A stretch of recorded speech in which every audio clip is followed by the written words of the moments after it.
Hang in there. The wave is almost dealt with. Dispatch whatever's left. By the beard! C4. No matter how you build it, it never fails to leave a mark. Hey there fellas. Today I'm just coming to you with a short little video about C4 in Deep Rock Galactic. The driller is blessed with a wonderful piece of equipment known as the satchel charge. On the surface, it functions just like any normal remotely detonated explosive that you would see in a video game, but in Deep Rock Galactic, it has an additional functionality. Upon detonation, it leaves a massive crater. Now the size of this crater varies depending on how you build your equipment. At its base, the satchel charge opens up an area of about 6.2 meters. But the size of this crater can be upgraded. Looking at the gear modifications chart reveals an interesting option on tier 4. You can pick one of the 3 different upgrades. The first 2 being Fear and Stun.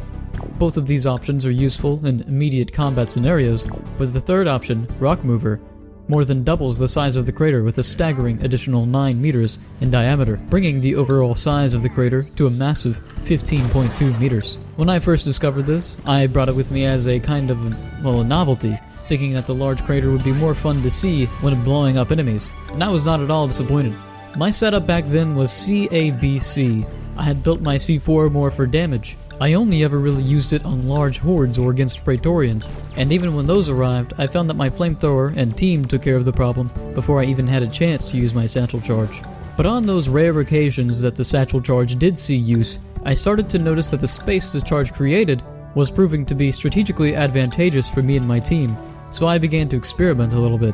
Instead of using my C4 on enemies, I started using it to blow open walls and immediately open up areas for my team to utilize, instead of having them rely on the chaos of normal cave generation. A controlled and simple environment to maneuver around in is what wins battles. But when you strategically blow holes into walls, you're not only opening up more room to move around in, but you're also opening up new lines of sight. Enemies that may otherwise sneak up on you from around corners will no longer be able to do that once you blast that wall into oblivion.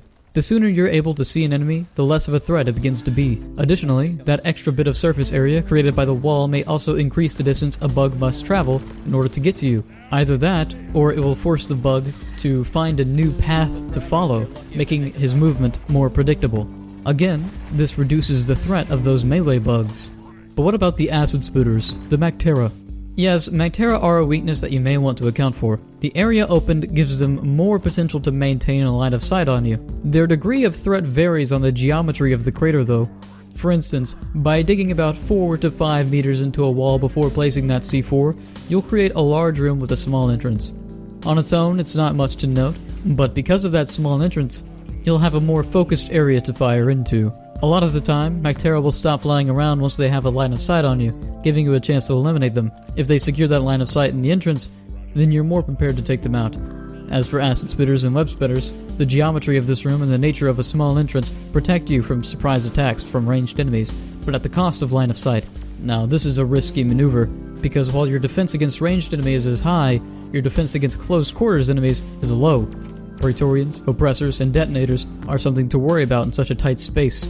All they need to do is pop their heads in, and now there's nowhere to dodge their attacks. This is why it helps to bring more C4 with you. With additional C4 charges and strategic placement, you can almost quadruple the size of this room, making close quarters combat far more comfortable. Now, this is obviously a very costly thing to set up, and the vast majority of the time, this will not be practical.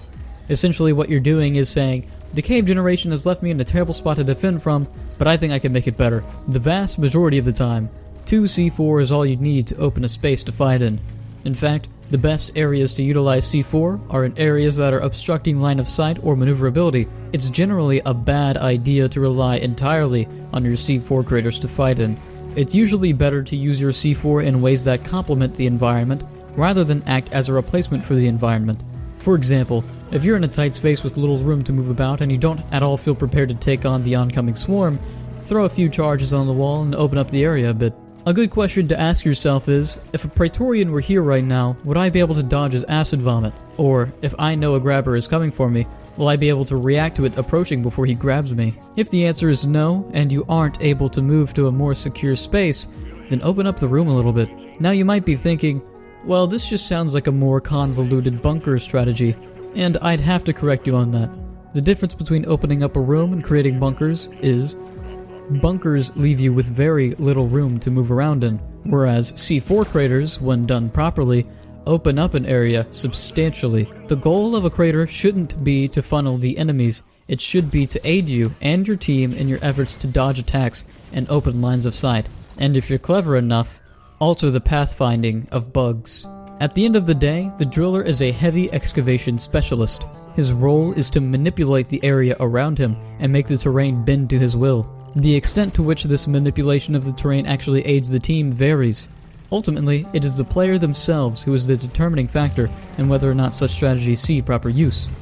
So, please, don't waste C4 on dirt unless you really need that dirt gone by yesterday. Thank you for watching this little video. I do hope you give the Satchel Charge's Rock Mover mod a try. I don't see enough drillers utilizing this mod, and it's an extremely powerful one in the right hands. Also, thank you all for the recent support. I've got a lot of videos in the works, but I always struggle to finish them. Right now I have a video on cryo I'm making, but the recent update forced me to scrap a huge chunk of that video, and I may need to rethink the whole thing.